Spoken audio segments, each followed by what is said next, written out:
Hi, everyone, guests of the online version of the Kasseler Dokfest. Happy to be here today.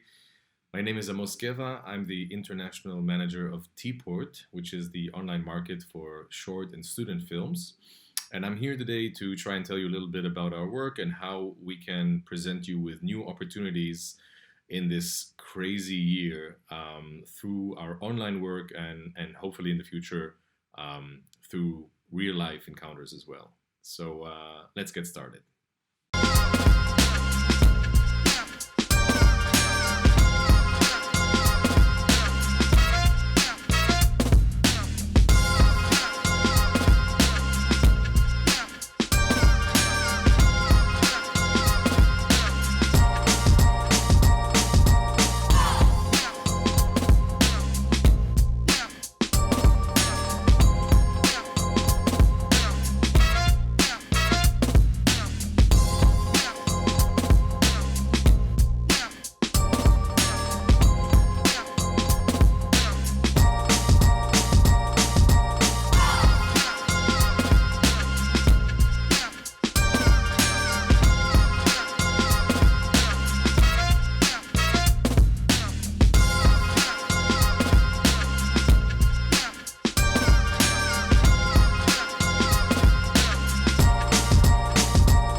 Right.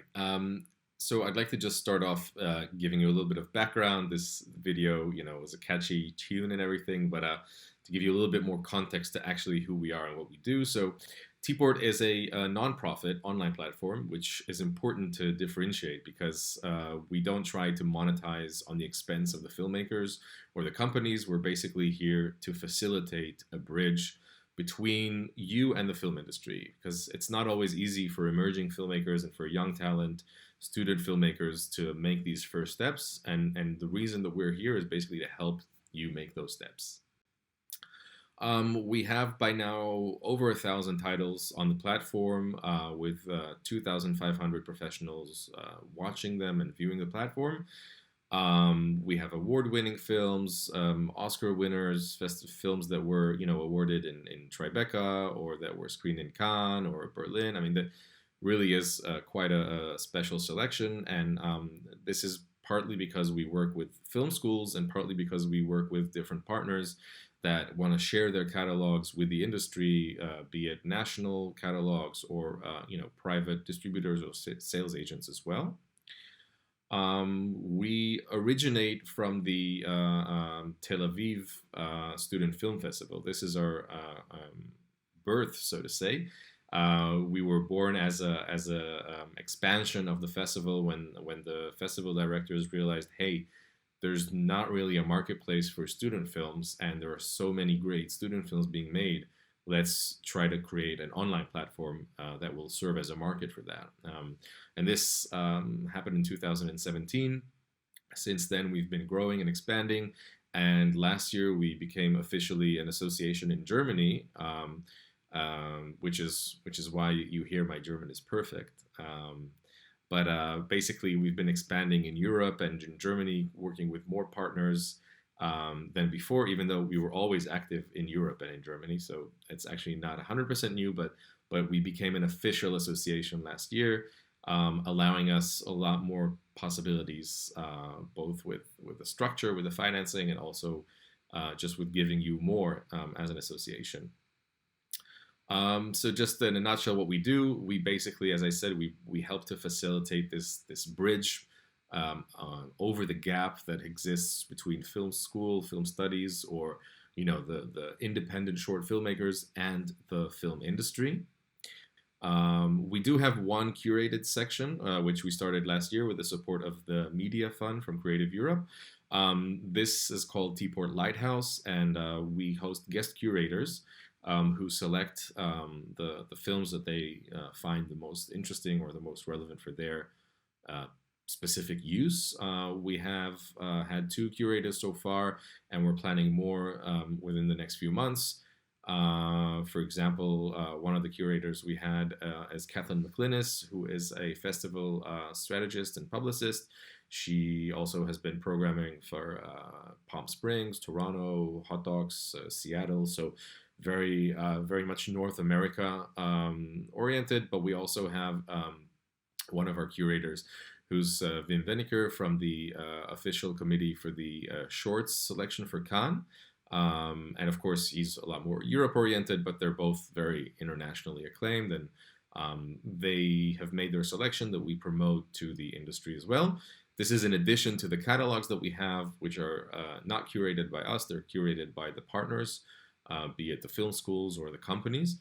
And we also serve as a marketplace, so you also have films that are simply out on the market. And people looking for those specific films can find them through our search tool. How does it work? So basically, there is an annual fee to be on TPort. Whether you're an independent filmmaker, there's a very low fee, or if you have your own catalog, like a school or like a company, there's a slightly bigger fee, but they're very affordable either way because we're an association that is not in there for the money. And then once you're a member or once your film is on the platform, there's no additional fee to anything. So if your film is sold to the television in Sweden or in Germany or in France, we don't take any commission on that. That is purely directly between the right holders and the people interested in that specific film. And besides, promoting the short films, we also promote you as talents. So basically, it's not only the short film that is on the platform, it's also you as a filmmaker for your next projects. There are producers, there are scouting agencies, talent agencies that are on the platform on the lookout to see, what kind of interesting filmmakers are out there right now for their next projects. And one of the ways that we do that, for example, is through promoting you to work on your first feature with different partnerships that we have with talent hubs, like, for example, the Les Arcs Talent Village, or, to pitch your next short film, even with the European Short Pitch, we have a collaboration. So there are many different ways that we do that. So this is just so that you see what the site actually looks like. You can actually access it even without being a member, but you can't watch any films because it's protected for industry professionals only. So if you're an industry professional, you'd have to sign up, and then we'd have to authorize you. So it's kind of like an accreditation. You have to go through the process. And if you are a filmmaker, you can submit your film through the independent submission. And then, you're either going to stay in the market or you're going to be eligible for the curated selection on Lighthouse. This is just a little bit to show you like what a site actually looks like. This is the film page. You have the technical information. And then if you watch the film and you like it, you can simply contact the right holder. It's, sometimes it's the school, sometimes it's the filmmaker, or sometimes it's a third company who owns the rights. So we make sure that it's very easy to understand and easily accessible for the professionals as well.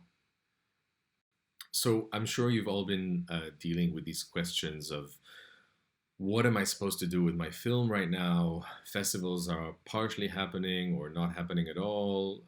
Hybrid formats, purely online festivals. What does this all mean for me and for my film? And while there's not one clear answer to that, I'm going to try and give a little bit of an insight from our perspective as an online market, how we try to give solutions to filmmakers that are a little bit in between with their short films and trying to find the right way to send them out there to their audience, and also to find maybe some kind of distribution. While a festival, it shows as a curated program, we are a marketplace. So basically, we have a lot of diversity, a lot of variety of different films, different countries, genres, categories, and lengths. And this is very relevant to the professional users that are looking for films for their festivals, be them online or in real life, for distributors and for buyers, for digital and online platforms. So this is a little bit our audience and what we focus on. For online festivals, you're basically giving away a premiere status. We don't take away your premiere status because we're purely for the industry. So it's not considered a public premiere. It's not considered a screening. It's actually a market and a private screening. Now, having said that, I don't think that there's anything wrong with giving your premiere to an online festival, but you should be a little bit cautious as to which premiere and to what festival. And this has always been the case also with real festivals, but with digital and online festivals, it's ever more relevant and ever more important because you really need to ask the festival what they are doing with your film in the online capacity that they're running the festival. So if they're just, opening it generally to the public, you might be losing other territories and other festivals that will require a premiere in their territory. But most online festivals, most serious ones, they know that they do need to do some sort of geo-blocking in order to basically not make the filmmakers pay a price for premiering or for screening in their festival. Another thing to take in consideration is what measures do they use to reach an audience. So is it just going to be online and people are paying per film, or are they having a pass for the entire festival, or is it just available for free? There are very diverse models and different ways how festivals are going on about that. And it's really, really important that you check what the festival that you're applying for is offering, and maybe they're doing, follow-up screenings at a later time when it's possible. This is something, for example, that we're seeing from Cannes and from other festivals.